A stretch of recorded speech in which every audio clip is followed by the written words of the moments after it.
SV Krishna Reddy గారి 32 సంవత్సరాల దర్శక ప్రయాణానికి సంబంధించిన ఈ ఈవెంట్కి ముఖ్య కారకులు, దానికి నాంది పలికింది మా రాజేంద్ర ప్రసాద్ గారు. Thank you very much sir. Krishna Reddy గారిలో ఉన్నటువంటి దర్శకుడిని నేను చిన్నప్పటి నుంచి గమనిస్తున్నా.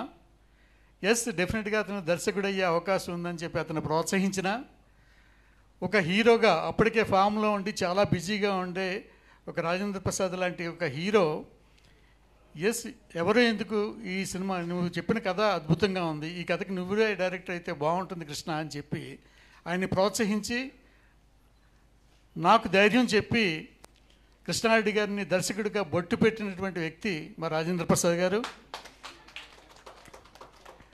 అలాగే దర్శకుడిగా కృష్ణారెడ్డి గారికి స్ఫూర్తినిచ్చింది కేవీ రెడ్డి గారు అయితే, నేను దాసరి నారాయణరావు గారికి ఏకలవ్య శిష్యుణ్ణి అని ఎప్పుడూ చెప్పుకునేవారు. అలాగే దాసరి నారాయణరావు గారు కూడా మా పట్ల ఎంతో వాత్సల్యం చూపించేవారు. మేము ఏ ఫంక్షన్ పిలిచినా ఆయన తప్పకుండా విచ్చేసేవారు. అలాగే ఆయనకి సంబంధించిన ఎలాంటి ఈవెంట్ ఉన్నా మమ్మల్ని ఆహ్వానించేవారు. చాలా ఆత్మీయత పంచుకుని చాలా ప్రోత్సహించి, నిజంగా చెప్పాలంటే చాలా గ్రేట్ ఇన్స్పిరేషన్ ఇచ్చినటువంటి పర్సన్ దాసనారాయణరావు గారు.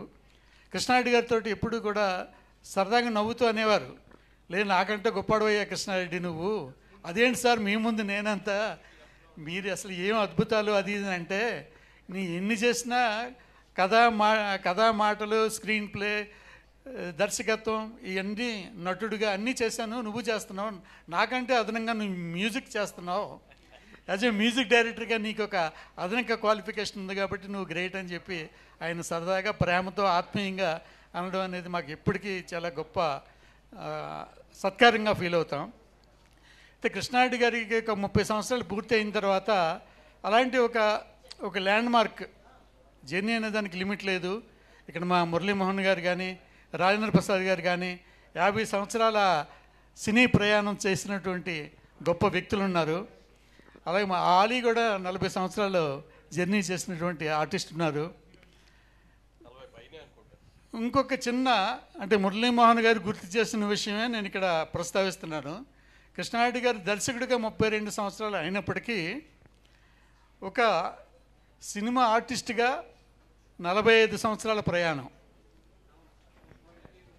ఎందుకంటే 1980వ సంవత్సరంలో ఆయన పగడాల పడవ అనే సినిమాలో హీరోగా నటించారు. 45 ఇయర్స్ బ్యాక్ 1980లో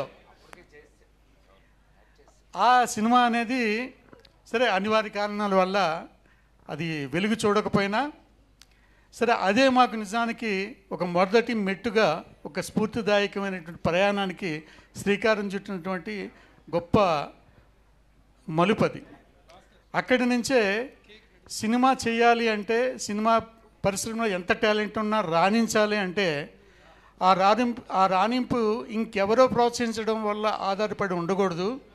మనలో ఉన్న టాలెంట్ని మనం గుర్తించగలిగినప్పుడు మనల్ని మనమే ముందుకు తీసుకెళ్ళడం కోసం ఏర్పాటు చేసుకోవాలని చెప్పి అక్కడి నుంచి 10 సంవత్సరాల పాటు మేము ఇద్దరం కలిసి కఠోర పరిశ్రమ చేసి మళ్ళీ రీఎంట్రీగా 1990లో సినిమా ఇండస్ట్రీకి కృష్ణారెడ్డి గారు ప్రవేశించడం జరిగింది. ఈ విషయాన్ని మురళీమోహన్ గారు మొన్న ఆయన్ని మీరు చీఫ్ గెస్ట్కి ఫంక్షన్కి రావాలి అని కోరినప్పుడు ఆ పగడాల పడవ గురించి గుర్తు చేశారు. ఆయన సరే ఎక్కడున్నా మమ్మల్ని ఆశీర్వదించే ఒక మనిషి ఆయన. కాకపోతే దాసరి నారాయణరావు గారికి ప్రియ శిష్యుడైనటువంటి మురళీమోహన్ గారు ఈ కార్యక్రమానికి విచ్చేస్తే ఆయన లేని లోటు ఫీల్ అవ్వలేకుండా ఉంటామని చెప్పి ఆ ఉద్దేశంతో మురళీమోహన్ గారిని మేము పిలవడం జరిగింది. ఆయన పెద్ద మనసుతో అంగీకరించి మమ్మల్ని వచ్చి ఆశీర్వదించడం చాలా సంతోషం. థ్యాంక్ యూ మురళీమోహన్ గారు, thank you very much. Thank you sir.